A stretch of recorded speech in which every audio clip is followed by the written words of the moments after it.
cái kia gọi tôi nhìn tàu ba mình phát triển ai mình tàu ba giả tàng nào tôi về kinh điển tàu đi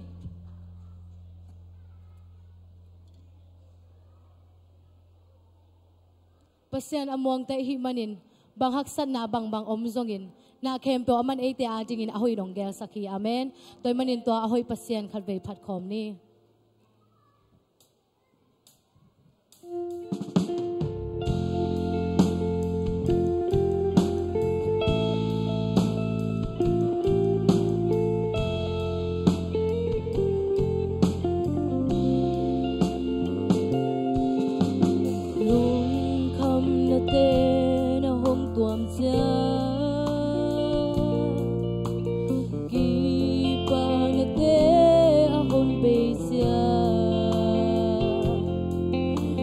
Sia min lâu toang lam ka si lai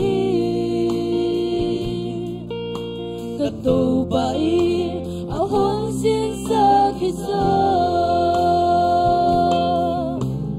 lung kham na te a hon tuam sia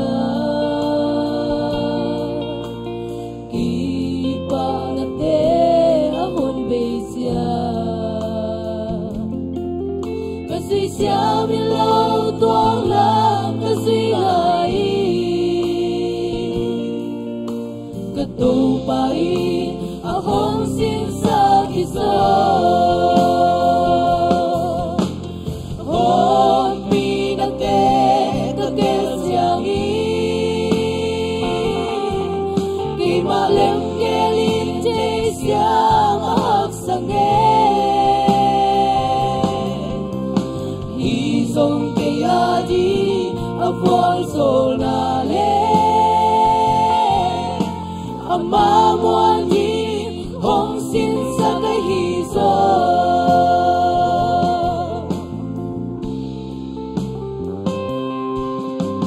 kan so lo wa ka ngai su te pal so lo wa ka ngai su te Amuan huay na te kamu na dini so Amadi Amadi Hallelujah Om pinate kagel siang i Kay malem gelim jay siya mahal sange song kaya di avol sol na le amang wan di hong sin sa kahiso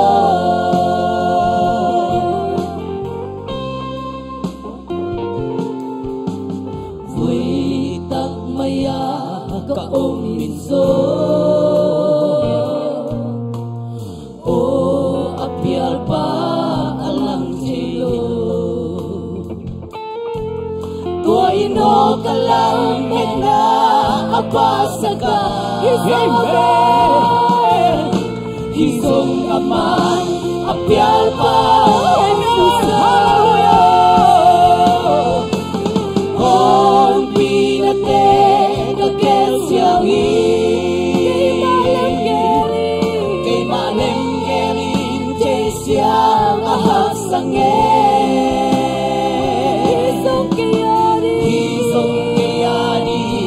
Abual zona le Ama mwandi Hong sin sa kahizo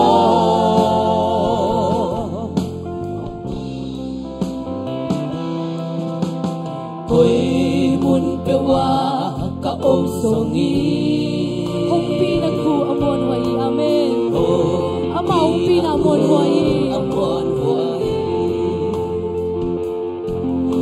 Mahal na song wan di aom loe Amahana amon huay peliso Amahana amon huay peliso Hon pinate kakel siang i Kay malem gelim te siya mahal sange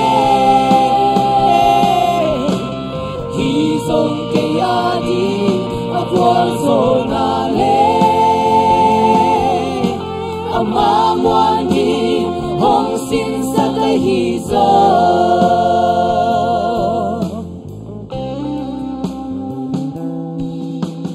lung kham na te a hon tuam sia ki pa na te a hong be sia ki pa na te a hon ka sui sia mi lau tuang lam ka sui lai ka sui sia mi lau tuang lam ka sui lai ka tau pai na hong sin sa ki zo amen ka tau pai a hong sin sa ki zo amen hallelujah hong pi na te ka kêu chiang y cây ba lên nghe đi thế xia mà hăng sang nghe khi sông cây ya đi mà qua sông na lên mà ngoan đi hong xin sa cái hi zo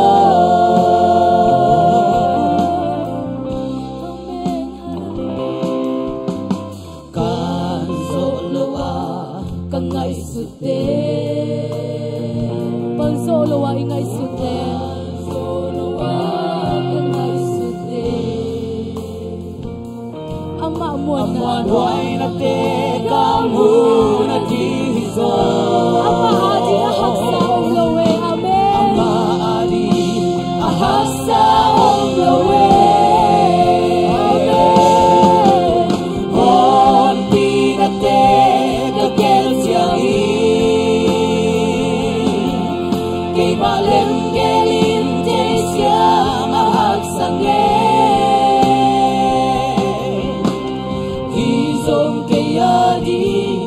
qua rồi na lên ama ngoan đi hong xin sa cái hi zo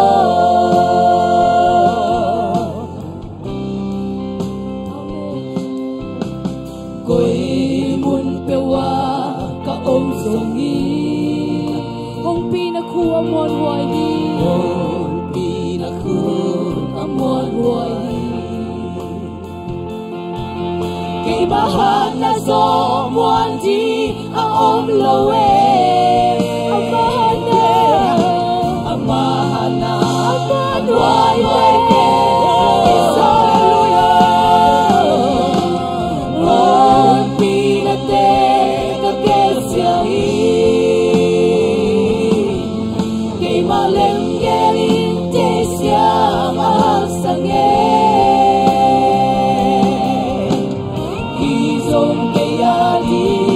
qua rồi na lên ama ngoan đi hong xin sa cái hi zo hallelujah hong pi na te ka kêu chiang y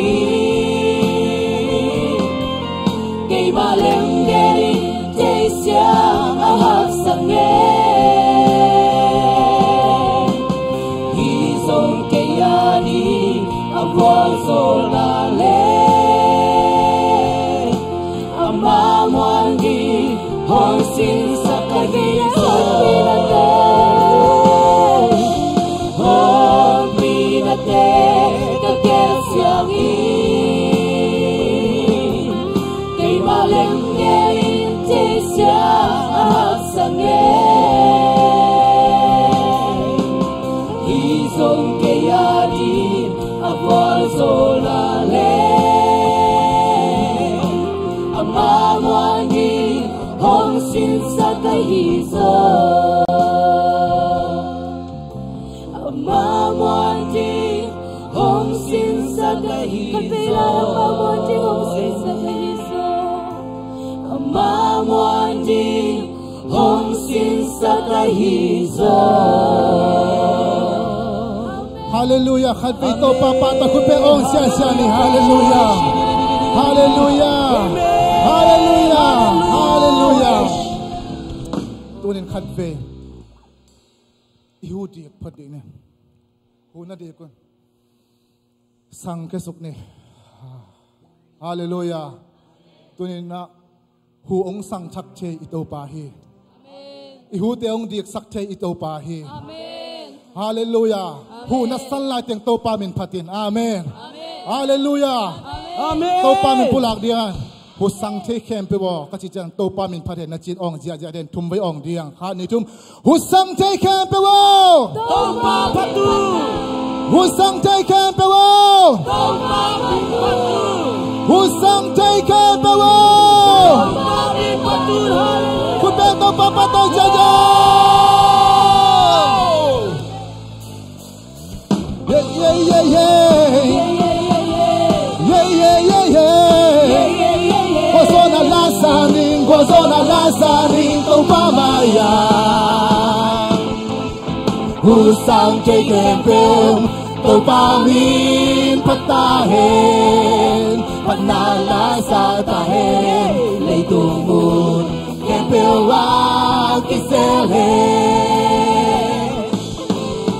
Lấy tung mi kempel tùy hoa xoang pin zo panala sa tahen lấy tung bun kempel wa kisele Bolsonaro come on Bolsonaro ato kinzohi satang tung kinzohi sina hel panaswak na zohi satang nutang na kang na song say suhang Satang na tukalami, lunggam na tukaohi. Satang na tukalami, lunggam na tukaohi. Tumamaya. Yeah, yeah, yeah, yeah. Yeah, yeah, yeah, yeah. Yeah, yeah, yeah, yeah. Yeah, yeah, yeah, yeah. Wazona lasani, tumamaya. Husang jay kendo. Husang jay kempel, to pamin patahen, Wazona la tahen, leitungun kempel wa kiselhen. Amen. Amen. Leitung mi kempel, tùy hoa xoang pinzon, anala sa tahen, leitungun kempel wa kiselhen. Bolsonaro, Bolsonaro, kinzohi, patutong kinzohi, sila hel panaswak na zohi, patutong tang na kangasong sa suhami. Swatang na to kalami, lunggam na to kaohi, swatang na to kalami. Lunggam na to kaohi to mamaya. Swatang na to kalami. Lunggam na to kaohi. Swatang na to kalami. Lunggam na to kaohi to mamaya. Yeah, yeah, yeah, yeah. Yeah, yeah, yeah, yeah. Yeah, yeah, yeah, yeah. Wazona lasani, to pamaya. Alléluia, ton nom va rappeler maintenant supergestion. Soit dans la tombe pas ton la vie est faite. Alléluia, tout le monde patient. Et Dieu dans sa nélo patient. Il nous rabia sa na rempe. Amen. On patient sa patient, tout le monde patient comment? Patient qui kenelo. Na inalian de zohilo. Sa pena kilang to ng papasyan of love. Pagpalanan ng zohilo. Nagkupigang galing sila. Sinalong lenzo yung leitong na zozohi. Aton tu na lahoy. Hallelujah, praise the Lord.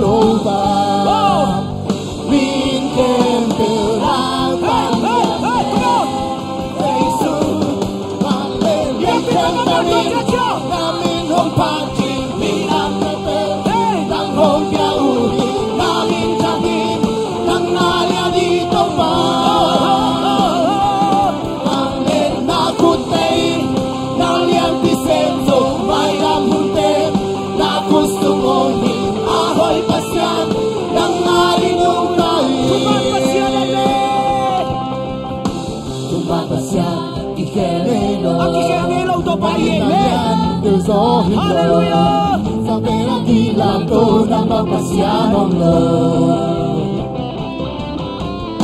Napala na ng gió hình lo Nakumpikan kiling Sila nong lenso lo Sila nong lenso lo Lentok na zonzo hin Aton tu na na ho Hallelujah. Aki kaya meron to pa here, man. Pagsiya siya, man. Meron siya meron to pa natin. Nasa natin to, kanina, man. Mangler may kepeng Namin yung pachin Bilang kepeng Nang kong yahuhin Namin sabihin Nang nalang ito pa Mangler na putain Naliang kisip ko Bayang putain Na gusto mong ahoy pasyan Nang narinong tayo Tumapasya, man. Hey. Tumapasyan Ikerero Na inalyan Del Zohilo Sa pinakilang ko Na mapasyan o bro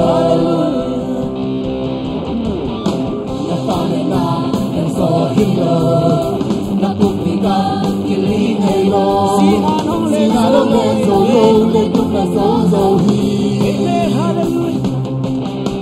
Atong tulang lahohi Topa Amen. Hallelujah. Hey, hey.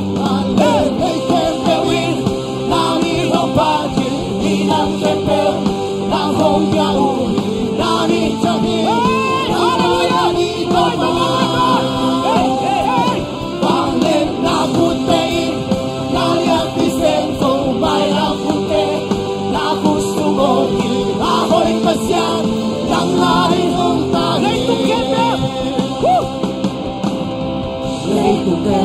Leitung kaya huktong bahi.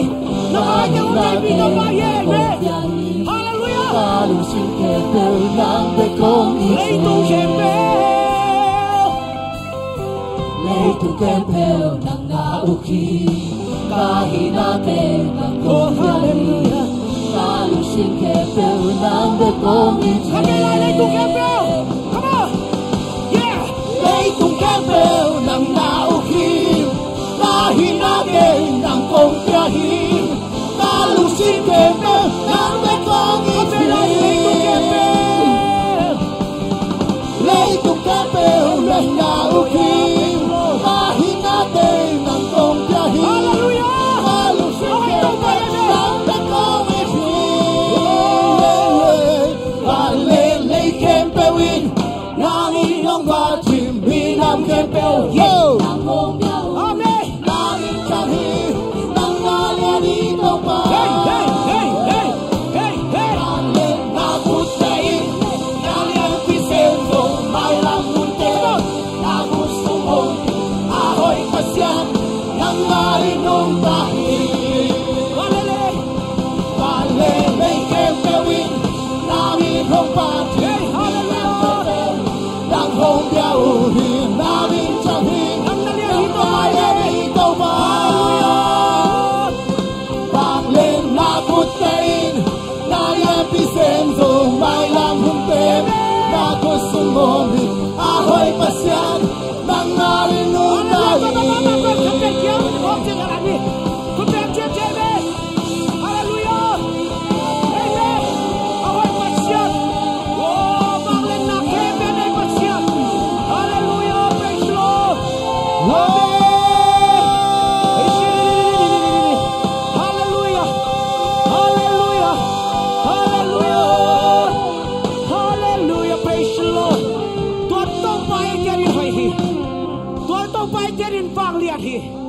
Aman step tayo na ilohi.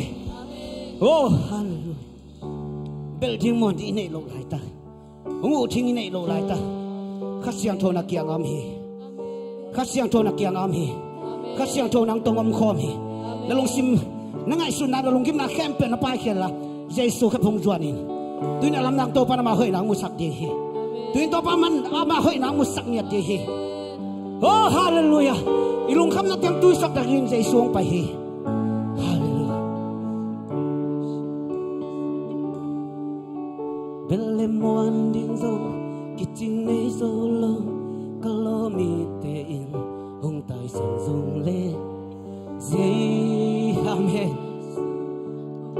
sim tak pe to amen khát tăng sol bang he lung leng không ngại các dây trà bật buồn bằng ngàn ngày hôn chia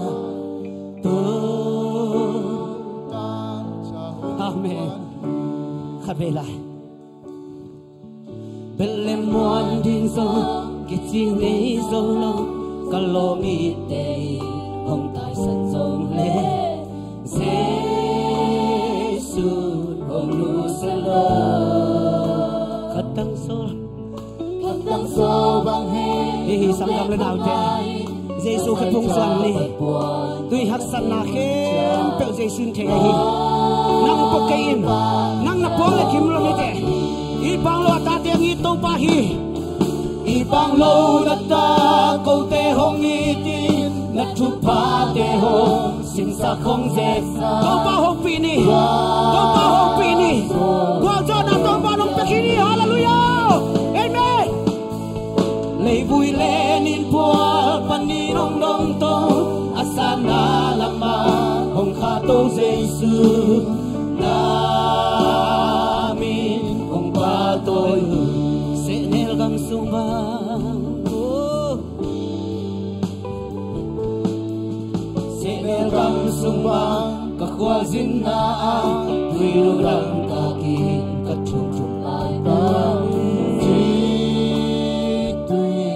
con sắc y để gọi con đi dâu khi chính mấy dâu lâu sung kinh kia cả lại thì vẫn nè mưa cảm ơn anh mong mùi hít amen con hallelujah amen đi bang hô đất ta con té hông nghi tim đất chụp phá để hông xin xa không dẹp xa so na dong piahi lei vui le nin pol pani dong dong to asana lama hong kha to Giêsu nami hong pa tôi kumpi te kumpi hallelujah kumpi te kumpi tau pa quan tung le nei tu alian ben song nahi to alian ben song nahi ahoy pele alian ben to pai anel ben to te ko ka se hi ma lam nang pes ahoy pele alian ben to pa ahoy pele alian ben to pai anel ben ko te ko ka se hi ma lam nang kapela ahoy pele alian ben to pa hallelujah ahoy pele alian ben to pai anel ben ko te ko ka se hi ma lam nang pensa amen ibang lo na ta ko te hong itin na chu pa te hong sin sa không dễ sang quang zo na dong tia hi lei vui le nin pol pan ni dong dong to asana lama hong kha to Giêsu namin hong pa tôi sa kam nào te tu pa mai khat pe pasien mai pha jong pe ni hi ahoy pen le lian pen to pa aneu pen pen e te phokhi bahang sang man nào te nang na lung kham na nang le na puak som na hi Giêsu khe pungang ko in kavan puak no pa kavan puak no phi ka kol puak no pa kavan sang hi athi Giêsu hi man turin na van ki gong don nuam hi tuin kavan ki Giêsu don di hi chin na ne khe pe pin khul ham to ni kavan ki to pa ong don in ke ken po so non ke ngai to pa chi khem pe oh hallelujah ilung ko nam le ya amaya pai phe ni pasian mai pha jong ni sangam nau te i vai te ngai sun ni to pan don di hi hallelujah praise the Lord ilung ko na sa sen pasian ma ki do ni ilung ko na sa sen pasian ma ki do ni ilungkul na sa pasyan maya kidoni aday mite to anom nam dihi aday mite to aday nam dihi aday mite to anom nam dihi hallelujah to to makana ko pa to siya jene oh hallelujah praise the Lord hallelujah oi shara mara oh hoy pelalian peto pa oh malian peto pa ane pen ko de po kapasya ay shiri oh ishara mara nalungkol na napulako oh shiri hallelujah nalungkol na napulaki oh to pa nalungkol na pataktakihi hallelujah praise the Lord oh hallelujah to pa go tela man happy na kudong sanin to pa na may paulaki ko to pa oh na may pagi sa mga ito pa na happy na kudong sanin pa oh na lampi na bebekika kisa kudaw pa na may pabebekika kisa go teka leman kihuday kayo kipan piday kayo daw pa oh shiri kasiyang tawopi ni oh shiri hallelujah hallelujah daw pa kau gua kong sotong sakyo daw pa kong tumong ay lato pa oh hallelujah praise the Lord oh hallelujah amen hallelujah amen hallelujah praise the Lord oh kasiyang cho tunaw kilab hito pa hallelujah hallelujah kau tiya dia siya gel ngelaw ka pa kau tiya dia siya ngel saklaw ka pa oh katbayong beki kau to pa oh nung happy na kisamong to pa hallelujah hallelujah praise the Lord oh kasiyang to hallelujah sangam natin ipil 19K isyam 19K tupa hijay na kitiyang talohi banghang tua muang lading iyam sangam naute tupa hoy na kitiyang talopi tupa hoy na kitiyang talohi oh hideken pel nokso na din tana na itehi hideken pel nokso na din tana na itehi oh hallelujah tua tana ang piyakasya joy amen oh hallelujah praise the Lord lung jamong ito pa hallelujah praise the Lord lung jamong ito pa tupa hoy na lungay ni dahil di din tupa hoy na lungay ni ong piyak tupate lungay ni ong piyak lai ding tupate lung dam ko ni tupa ong piyak tupa itiang ong tunpi tupa hi haksan namuar pi lung kham namuar pi ong kantan pi tupa hi hallelujah tupa hoy na lungay ni sang kamngaw te tupa hoy na lungay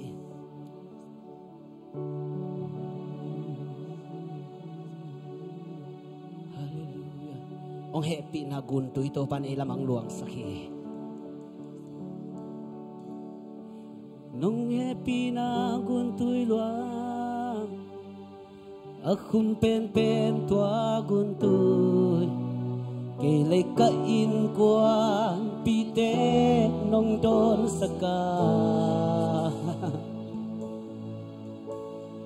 nalato te kwa maneng yang soke napanpite kwa malang panzolo nung inatate na may panong asa nung happy na gunto'y luang nung happy na gunto'y luang ilong simken pero to papatoy ni akong pen amen kain kwa pite nung don saka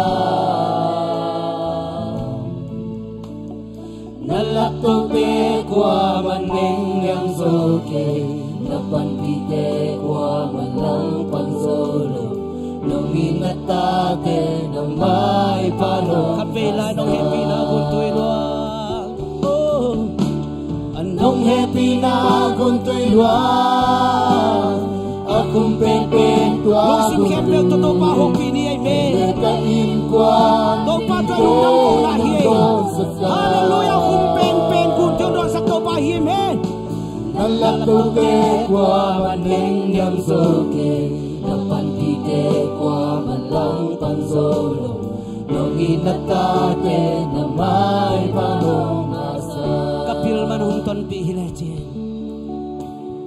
kapil man hong ton pihilechen kaysa ngapil so inangapil kasyaman hong ton pihilechen kaysa masyabe to pa hang paghi ay me mite muna azat talchinglo kailel to panong sa kalu sa chao nil kahay nong happy na guntoy luang ay me nong happy na guntoy luang akong pempeng tua guntoy kailel kain kwan bite nong Diyos ka amen hallelujah nalakote kwa maneng yam soke napantite kwa malang panzolo nong inatate na may parong nong happy na guntoy ay me anong happy na guntuwa akong pen tua guntuy kailan kain kwa bite ng gonsa nalakote kwa maneng yam soke napantite kwa malang panzolo nong inatate na may panong kape lai nong happy na guntoy luang anong happy na guntoy luang akong pen tua amen hallelujah to marunong me oh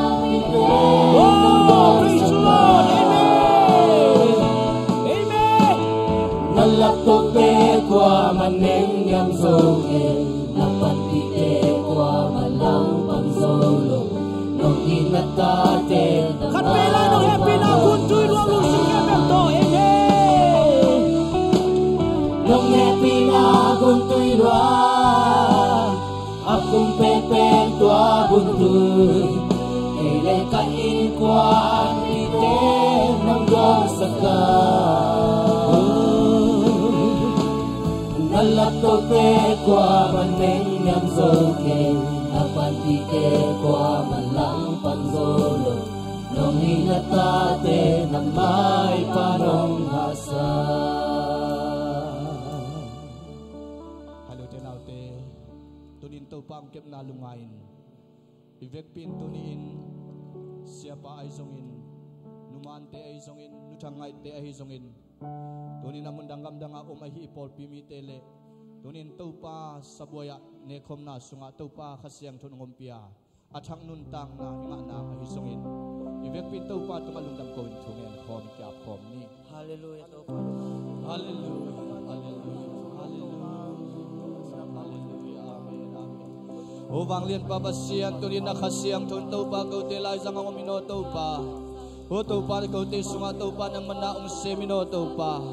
O nang mabang lian kuto to pa tu din nabiyak-biyak natin sunga to pa nang manong kitwa pi mabang to pa nang manong lominoto pa. O tu din nadamlo te sa isyu ng mamito damtahin to pa sa isyu ng mamito damtahin. O siya pa isong inato pa. O nung ay ahisong into pa nuniyang mana isong sa isyu ng maliyang mahangadam na ang yatay. O tunin na hilay mo ng paikom na tati. O damlotin dam na nga hila suwat kalutin suwat ang nangatahe. O kol nga maasin na hikay to ang akipan. O to pamundang ato pa ng matutuk sinapay to palalpo ay zongin. Mundang gamdang gospel pa ito tuwam na tate kol sin gambakte to pa. Nang makasyang tunalamdang itong tonpinla. Navangin na namintan natin itong tuwam saktay. nagwalzo natin itong tuam sagtay, nabanglit na namin chan natin itong tuam sagin tau pa, tunin na tau pa, kalungsim teong kiapo, kangaysun natin yung kiapo, nang masunga ong selong tau pa, o dahil takin nang mato holim nuwa mo, dahil takin nang mato kiho nuwa mo, dahil takin tau pa nang maote kazanwa mo hi, tau papasiyan nang makasyang tunang semila, tuni biyak-biyak natin sunga alam dangin ang umpin, hitan siyang nung zopi mabangin, o tau papasiyan tuin, nang mait nali, nang mahoy nato tau pa, nang masabuaya lut komin, nang maisisan, nang may taksa, ne komte, may nga din kay manon, nakasiyang tunang umpiin la, hiunti sunga, nang maumpi nato, nuam takan nang main, nuntang natak, dam natak, suatang natak kang anaw nung suasang din, sinabantan kaya kumazay sumito, tungin kaya mong kote biyak, to papasiyano. Amen. Ibig pinatuking ni